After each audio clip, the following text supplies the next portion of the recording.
नमस्कार friends and students, Aastha group of online education की video क्लासों में आपका स्वागत है। आज हम जीवाणुभोजी वायरस के बारे में डिस्कस करेंगे।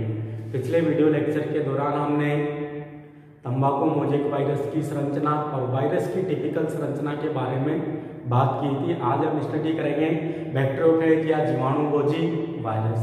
तो जीवाणुभोजी वायरस की बात करें तो पहले तो ये देखना होगा कि जीवाणुभोजी वायरस होते क्या है। तो यहाँ से जो जीवाणुभोजी लिखा हुआ है, यहाँ से आपको पता लग रहा होगा कि ऐसे वायरस जो कि जीवाणु को नष्ट करते हैं या जीवाणुओं को हानि पहुंचाते हैं, उन्हें क्या कहा जाता है? जीवाणुभोजी वायरस कहा जाता है।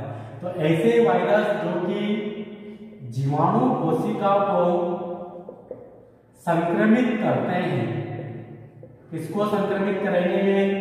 किसी भी बैक्टीरियल सेल को संक्रमित करने वाले जो वायरस होते हैं उन्हें जीवाणुभोजी वायरस कहा जाता है। जैसे अगर हम एग्जाम्पल की बात करें तो एग्जाम्पल में है T3, T4 वायरस। ये क्या है? जीवाणुभोजी वायरस के एग्जाम्पल है। और यहाँ पर जो ये T है इसका मतलब होता है टाइप। T3 अलग टाइप का है, T4 अलग टाइप का जीवाणुभोजी वायरस है, T5 अलग टाइप का होगा। यहाँ T से मतलब टाइप। और इनकी खास विशेषता यह होती है कि इनमें हमेशा क्या पाई जाएगी? टेल पाई जाएगी। तो जिन वायरसों में टेल पाई जाती है उन्हें टी-फेज वायरस भी कहा जाता है। और टी का मतलब यहाँ पर टाइप होता है। तो जीवाणुभोजी वायरस का मतलब आपके समझ में आ गया होगा। ऐसे वायरस जो कि जीवाणु कोशिका को इन्फेक्ट करते हैं या संक्रमित करते हैं उन्हें जीवाणुभोजी वायरस कहा जाता है। और एग्जांपल के लिए T3, T4 जैसे जीवाणुभोजी वायरस या 5-174 जीवाणुभोजी वायरस। अब अगर इनकी आंतरिक संरचना की बात करें या इनकी रासायनिक संरचना की बात करें तो ये किस प्रकार के दिखाई देते हैं? तो इनकी तुलना की गई है मेंढक के टेडपोल लार्वा के समान। तो ये किसके समान दिखाई देते हैं? मेंढक का जो टेडपोल लार्वा होता है उसी के समान ये जीवाणुभोजी वायरस दिखाई देते हैं। जैसे मेंढक का टेडपोल लार्वा में भी सिर और जो टेल होती है वह पाई जाती है, वैसे ही इन वायरसों में एक तो सिर पाया जाएगा और एक टेल पाई जाएगी। इसी कारण इनकी तुलना मेंढक के टेडपोल लार्वा से की गई है। और इनकी संरचना में आपको दो पोर्शन दिखाई दे रहे होंगे, एक तो सिर या हेड वाला पोर्शन और एक टेल वाला या पुच्छ वाला पोर्शन। अब हम अलग अलग पोर्शन की बात करें तो पहले देखते हैं हम इसके सिर वाला पोर्शन। तो जो जीवाणुभोजी वायरस होता है इनका जो सिर होता है, अगर इनके आमाप की बात करें तो आमाप होता है इनका 950 एंगस्ट्रोम से 950 एंगस्ट्रोम तो इसकी लंबाई होती है और 650 एंगस्ट्रोम इन वायरस के सिर की चौड़ाई होती है। अगर सिर की शेप की बात करें भाई, ये शेप कैसी है इसकी? तो विभिन्न वायरसों में ये अलग अलग प्रकार का होता है। जैसे मैक्सिमम वायरस में तो ये कैसा मिलेगा आपको? प्रिज्माब आकृति का या प्रिज्माब प्रकार का मिलेगा। परंतु कुछ वायरस जैसे T3, T7 की अगर हम बात करें तो उनमें मिलेगा यह षटकोणीय आकृति का। और कुछ वायरस ऐसे भी होंगे जिनमें यह तंतु रूपी या फिलामेंटस लाइक मिलेगा। तो अलग अलग जीवाणुभोजी वायरस में यह अलग अलग प्रकार का मिल सकता है। मैक्सिमम जीवाणुभोजी वायरस में तो ये प्रिज्माब या प्रिज्म के समान आकृति का मिलेगा। T3 और T7 जो जीवाणुभोजी वायरस है उनमें यह षटकोणीय मिलेगा और कुछ वायरसों में यह तंतु रूपी भी मिल सकता है। और इसके आमाप की या लंबाई चौड़ाई की हमने बात करी ली। लंबाई है इसकी 950 एंगस्ट्रोम और चौड़ाई है इसकी 650 एंगस्ट्रोम। अब इसके अंदर बात करते हैं इसके सिर में कौन कौन सी संरचनाएं होती है। तो इसके सिर के अंदर होता है एक आनुवांशिक पदार्थ, और आनुवांशिक पदार्थ के रूप में क्या पाया जाता है? आनुवांशिक पदार्थ के रूप में अगर मैक्सिमम जीवाणुभोजी वायरस की हम बात करें तो उनमें पाया जाता है डबल स्ट्रैंडेड डीएनए या द्विरज्जुकी डीएनए। अगर मैक्सिमम जीवाणुभोजी वायरस की बात करें तो उनमें केंद्रीय करोड़ या आनुवांशिक पदार्थ के रूप में डबल स्ट्रैंडेड डीएनए पाया जाता है। परंतु अगर 5x174 बैक्टीरियोफेजी वायरस की बात करें तो उनमें पाया जाता है सिंगल स्ट्रैंडेड डीएनए। और इस आनुवांशिक जो पदार्थ पाया जा रहा है ये तो किसके अंदर है? जीवाणुभोजी के सिर के अंदर है। इस केंद्रीय करोड़ या आनुवांशिक पदार्थ के चारों ओर प्रोटीन का एक कवर पाया जाता है और उस प्रोटीन के कवर को कहा जाता है कैप्सिड। और जो ये कैप्सिड होता है ये भी छोटी छोटी इकाइयों से मिलकर बना हुआ होता है जिन्हें कैप्सोमियर कहा जाता है। और कैप्सोमियर की संख्या प्रत्येक वायरस में निश्चित होती है। जैसे अगर 5x174 की हम बात करें तो इसमें 12 कैप्सोमियर पाए जाते हैं। हमने पहले भी पढ़ा था कि प्रत्येक वायरस में कैप्सोमियर की संख्या 1 फिक्स होती है। जैसे टीएमपी की हमने बात की थी वहां पर 2130 कैप्सोमियर थे। हर्पीज वायरस की हमने बात की थी वहां पर 162 कैप्सोमियर थे। उसी प्रकार 5x174 बैक्टीरियोफेजी जो वायरस होता है इसमें 12 कैप्सोमियर उपस्थित होते हैं। तो ये था जीवाणुभोजी वायरस का सिर। इसमें क्या देखा हमने? एक तो केंद्रीय करोड़ या आनुवंशिक पदार्थ देखा जो मैक्सिमम जीवाणुभोजी वायरस में तो डबल स्ट्रैंडेड होता है किंतु 5x174 में सिंगल स्ट्रैंडेड होता है। और इस आनुवंशिक पदार्थ के चारों ओर प्रोटीन का कवर पाया जाता है जिसे कैप्सिड कहते हैं।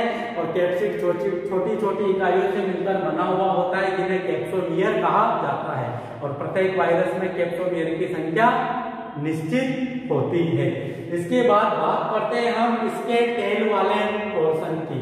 तो अगर इसके पुच्छ वाले पोर्शन की बात करें तो इसका जो पुच्छ वाला पोर्शन है वह तंतु रूपी या खोखली नलिका के समान संरचना होती है जो कि सिर वाले पोर्शन से कॉलर और नेक के द्वारा जुड़ी हुई रहती है। और यहाँ पर जो आपको ये कॉलर और ये नेक दिखाई दे रही है यह भी क्या है? प्रोटीन से मिलकर बनी हुई संरचनाएं होती है जो कि कहां पर पाई जाती है? इसके सिर और इसकी पुच्छ के बीच में पाई जाती है। कॉलर एक अतिवृद्धि समान संरचना होती है और नेक पुच्छ और सिर को जोड़ने का कार्य करती है।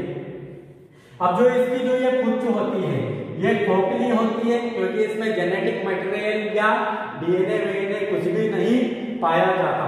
इस पुच्छ के चारों ओर भी प्रोटीन का कवर या प्रोटीन का आवरण पाया जाता है। अगर इस पुच्छ के अंतिम सिरे की बात करें हम तो इस पुच्छ के अंतिम सिरे पर या इसके समीपस्थ एंड पर एक षटकोणीय प्लेट पाई जाती है जिसे कहा जाता है टेल प्लेट। यहाँ पर जो आपको ये षटकोणीय प्लेट दिखाई दे रही है इसे कहा जाता है टेल प्लेट या पुच्छ प्लेट या इसे आधार प्लेट या एंड प्लेट भी कहा जाता है। इस टेल प्लेट जो ये षटकोणीय प्लेट है इसके कोनों से पुच्छ तंतु निकलते हैं। तो षटकोणीय प्लेट है तो 6 कोने हैं तो पुच्छ तंतु भी यहाँ से कितने निकलेंगे? 6 ही निकलेंगे। और जो ये पुच्छ तंतु होते हैं इनकी लंबाई कितनी होती है? इनकी लंबाई होती है 1500 एंगस्ट्रॉम। और इन षटकोणीय प्लेट से ही एक नुकीली संरचना और निकलती है। उन नुकीली संरचना को कहा जाता है टेल स्पाइन्स या सूप कहा जाता है। अब जो ये टेल स्पाइन्स और जो ये टेल फाइबर्स होते हैं ये बैक्टीरियोफेजी जो कोशिका होते हैं या जो होता है। इनमें कार्य क्या करते हैं? तो इनका जो कार्य है वह है इन जीवाणु भोजी वायरस को जीवाणु कोशिका की कोशिका भित्ति पर चिपकाए रखने का कार्य तथा कोशिका भित्ति के लाइसिस में होता है। जैसे मान लीजिए आप, ये कोई जीवाणु कोशिका है और जीवाणु की कोशिका भित्ति किससे मिलकर बनी हुई होती है? म्यूरिन से या एन पेप्टिडोग्लाइकेन से मिलकर बनी हुई होती है। जब भी ये जीवाणु भोजी वायरस इस जीवाणु कोशिका पर अटैक करेगा तो उस अटैक के दौरान जो इस जीवाणु कोशिका जो इस बैक्टीरियोफेजी वायरस के जो टेल फाइबर्स या इसके जो कुछ तंतु होते हैं और इसके जो टेल स्पाइन्स या जो सूप होते हैं वह इस जीवाणु भोजी वायरस को जीवाणु कोशिका के ऊपर चिपकाने में यहाँ पर हेल्प करेंगे। और इन कुछ तंतुओं से ही एक विशेष प्रकार का एंजाइम स्रावित होता है जो कि लाइसोजाइम के समान होता है और उस एंजाइम की हेल्प से ही जीवाणु कोशिका की कोशिका भित्ति को भेदने में आसानी रहती है। इसी कारण यह जीवाणु भोजी जो वायरस होता है इस जीवाणु की कोशिका भित्ति में छोटे छोटे सूक्ष्म छिद्र उत्पन्न कर देता है, क्योंकि जो पेप्टिडोग्लाइकेन की जो कोशिका भित्ति है उसे जो लाइसोजाइम के जो समान एंजाइम स्रावित किए जाएंगे किसके द्वारा? टेल फाइबर्स या कुछ तंतु के द्वारा।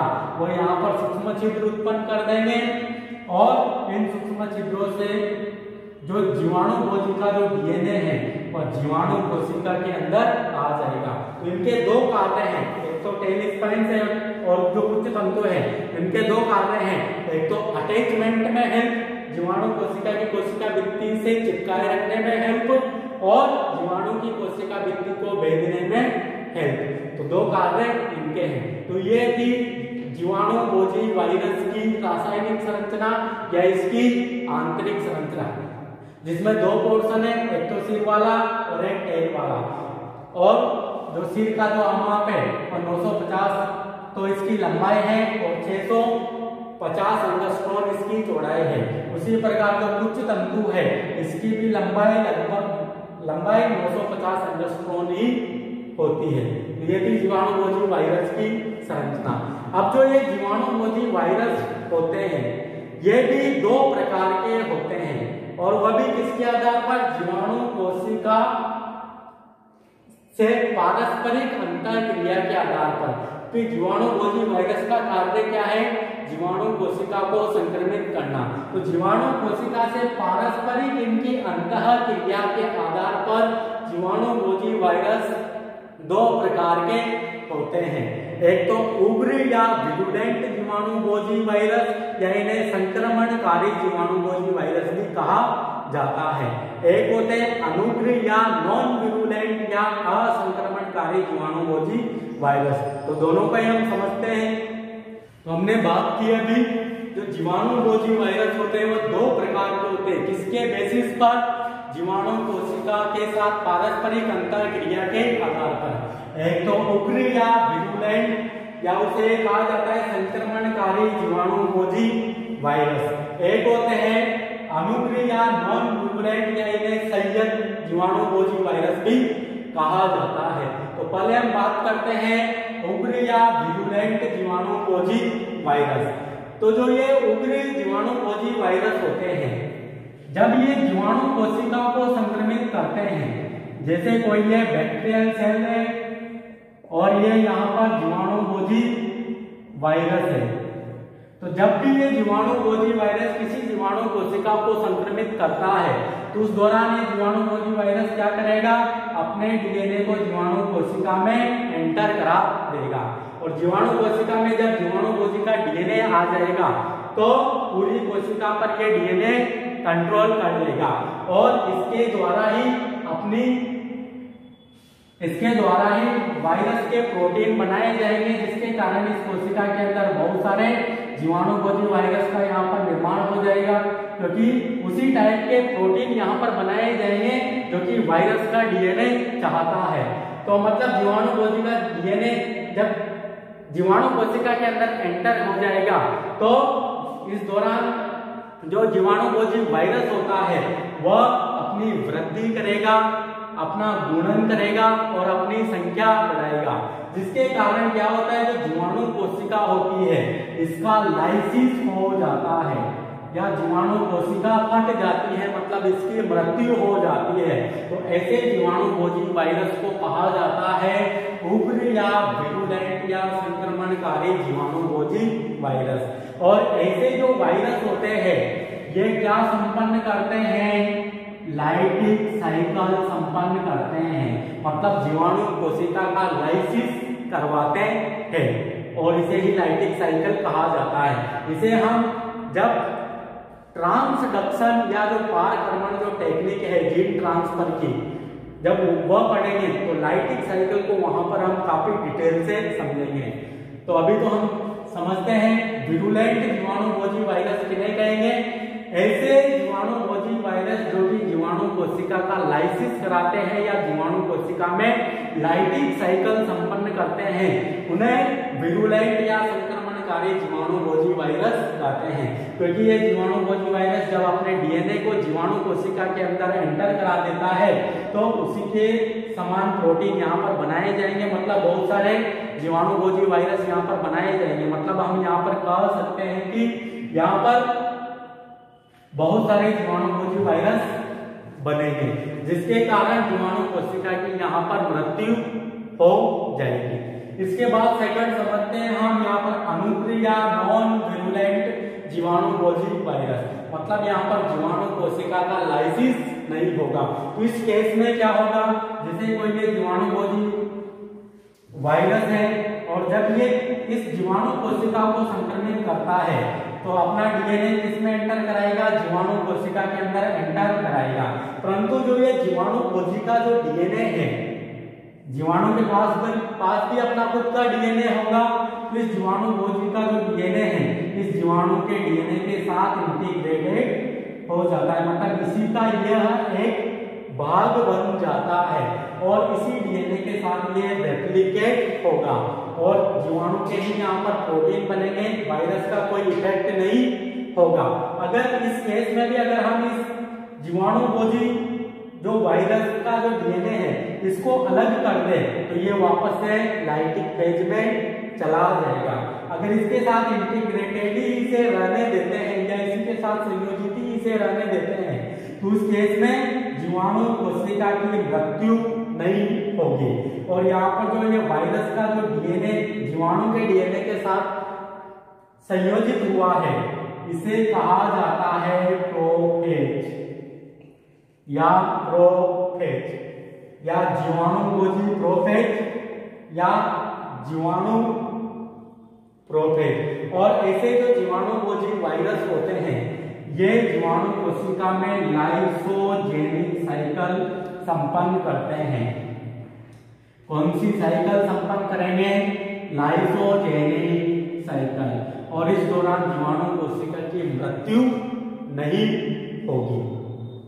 तो ये थी जीवाणुभोजी वायरस की संरचना और जीवाणुभोजी वायरस के प्रकार। इसके बाद हम अगले वीडियो लेक्चर के दौरान जीवाणु जो वायरस है उनकी सिमेट्री या उनकी जो सममिति है या उनका जो आकार है वह किस प्रकार का दिखाई देता है और वह सममिति की वजह से ही होता है, तो उसको हम डिस्कस करेंगे। Thank you.